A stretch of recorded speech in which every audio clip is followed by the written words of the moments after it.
Au Mali, le gouvernement de transition a dénoncé dans un communiqué le refus de la commission de la conférence des chefs d'État de la CEDEAO et de l'Union économique monétaire ouest-africaine (UEMOA) de se conformer au verdict de la Cour de justice de l'UEMOA. Cette haute juridiction ouest-africaine a ordonné le sursis à l'exécution des sanctions prononcées contre le Mali lors du double sommet d'Accra du 9 janvier dernier.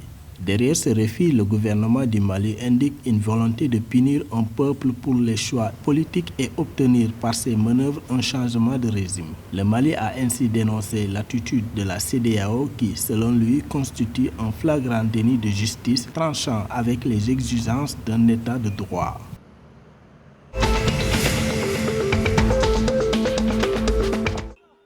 En Gambie, le Parti national du peuple NNP du président Adama Barrow a remporté 19 sièges sur les 53 en jeu. Selon les résultats dévoilés par la commission électorale indépendante, le dimanche 10 avril, le principal parti d'opposition IDP, Parti démocratique unifié, n'a gagné que 14 des 53 sièges du Parlement. Il est renversé par le parti au pouvoir NNP. Selon les informations, ce dernier, en plus des 19 sièges gagnés, bénéficiera de 5 sièges supplémentaires, dont le président du Parlement, qui seront nommés par le chef de l'État. Malgré cette victoire, Adama Barrow, réélu pour un deuxième mandat en décembre 2021, devra recourir à une coalition pour gouverner.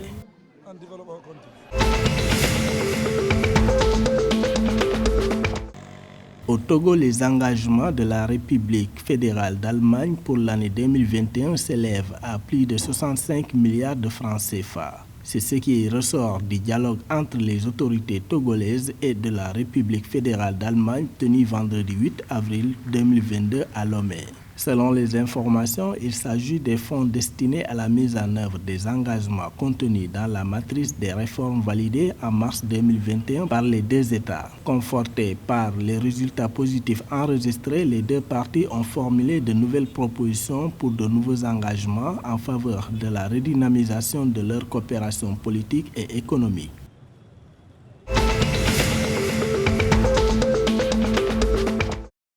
En Côte d'Ivoire, le Conseil Café-Cacao a lancé la semaine dernière la diffusion d'une carte magnétique à l'ensemble des producteurs ivoiriens pour une traçabilité.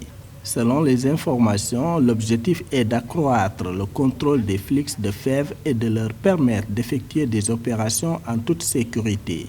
Il est indiqué qu'il s'agit d'une carte bancaire et d'une carte d'identification avec un code QR permettant d'avoir l'identité de la planteuse, mais aussi la surface de son verger ou le nombre de personnes vivant dans un ménage. Elle dispose également d'une puce bancaire pour permettre d'effectuer des transactions lors de la commercialisation de produits et de faire dépôt et envoi de fonds.